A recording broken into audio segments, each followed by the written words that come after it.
Hey everyone, this is Nadia with the UX Showcase for the Monitor team, and today we'll be talking about how we're collaborating across the Monitor team to improve GitLab docs for monitoring, and also how Amelia and the health team are building our first ever GitLab status page. So let's dive in.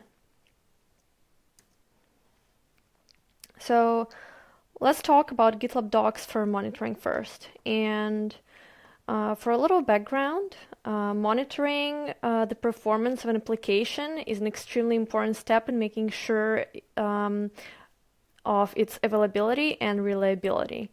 So at GitLab, we're currently focusing on building a solution that would allow our users to monitor the performance and health of their application all in one place within GitLab.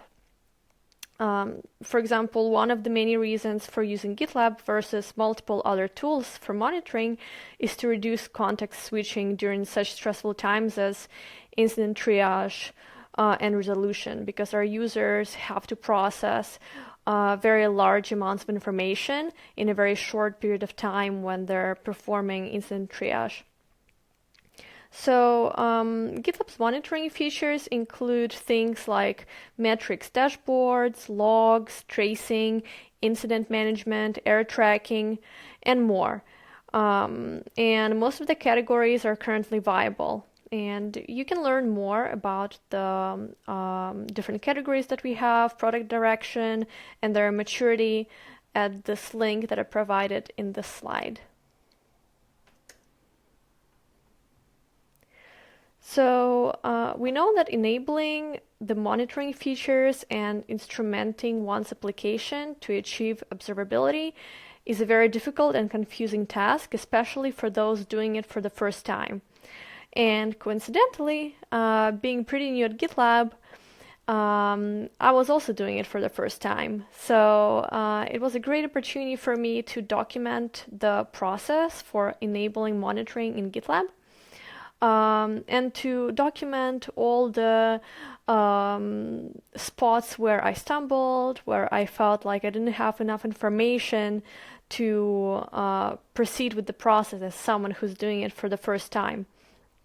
So here in the slide you see a screenshot of the mural board that I was working on. Feel free to check out the mural board yourself.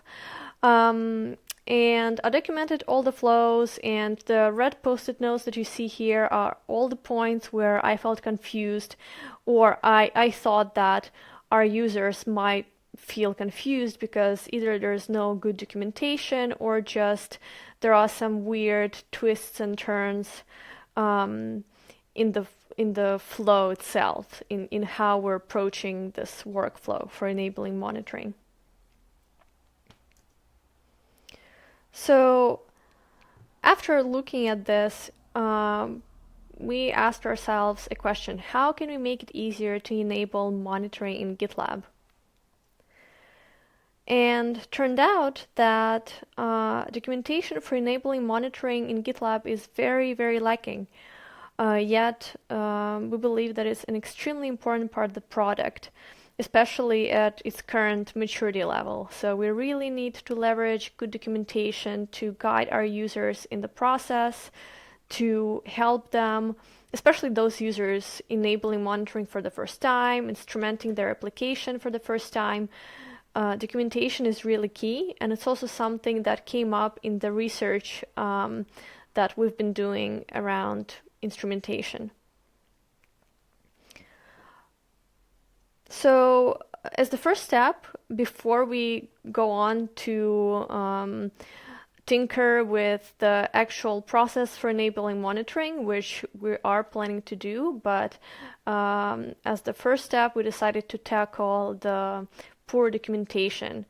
So let's improve the documentation. And the first step in improving documentation was to understand what is the current structure for monitoring documentation. Where do the users go to find information about enabling monitoring? And why is the current structure the way it is? How did we come to this? So then I went back to the mural board and I documented the current structure of the docs. And turned out that it is indeed very confusing. So it wasn't just me, it wasn't just because I am maybe not very technical or I was just doing it for the first time. The documentation is very fragmented and kind of scattered across the GitLab docs site, and in many places it's also incomplete. So here in the red post-its you can also see that those are all of my notes where I was confused and I wasn't sure why are we putting this particular information on this page, or maybe why is this page why does this page have a certain header? Why is it called this way? Why is it in this place in the GitLab Docs navigation? So I had lots of questions and I was very confused. And the current state of the documentation is so poor that we're actually pretty confident that we can make really great improvements right away. So let's improve the docs. So yeah, as I said, we're pretty confident about how we want to approach improving the documentation, because the docs are very scattered and incomplete, so we know that we need to fill those gaps. So we decided to not start with a problem validation effort and just jump into trying out an MVC improvement first. So as the first step, we want to do an expert card sorting where we will involve the whole ops team. Anyone who wants to participate can. We'll be doing this in this milestone. And based on the results of the card sort, we will hopefully have a good idea for what the new structure should be. Then we will implement it. We will work with our technical writers to create the improved documentation, fill in the gaps in the content, and change the structure of the docs, change the navigation of the for monitoring docs. And then we're planning to conduct a solution validation effort, so then we can understand how we need to iterate, how can we improve it further, and whether we were right in the new structure that we proposed.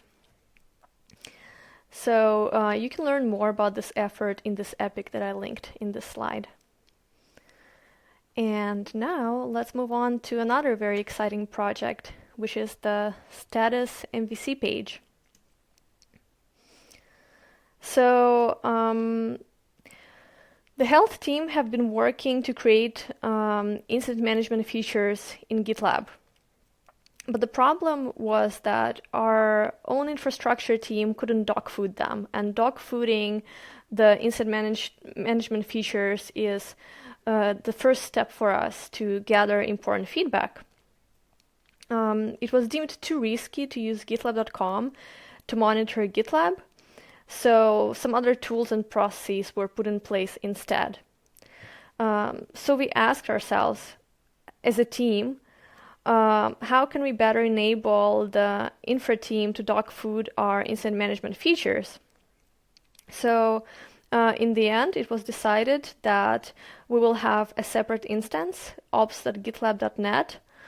But there was a problem. It's a private instance, so if we move there, it means we're losing some of the visibility and transparency that we have around our incident issues. So there was a need to fix that. So to do that, the health team, under the direction of Amelia, who's been working on the designs for the MVC page, decided to work on the status page, GitLab's own status page. So what they did, they analyzed the current status page offering on status.io. This is what we use currently for the GitLab status page. And Amelia also checked out a bunch of other different status pages, did a bit of competitor analysis, and eventually they landed on this beautiful vision design where you could see the incident updates for each service, as well as a full list of incidents. So what you see here is definitely like a visionary mock-up, and it had to be broken down into several different iterations. And how the health team approached it, they thought, okay, what do we primarily need to unblock our SREs from dogfooding incident management? So that's how they were able to prioritize and do the breakdown. So after that, this is what they landed on as an MVC.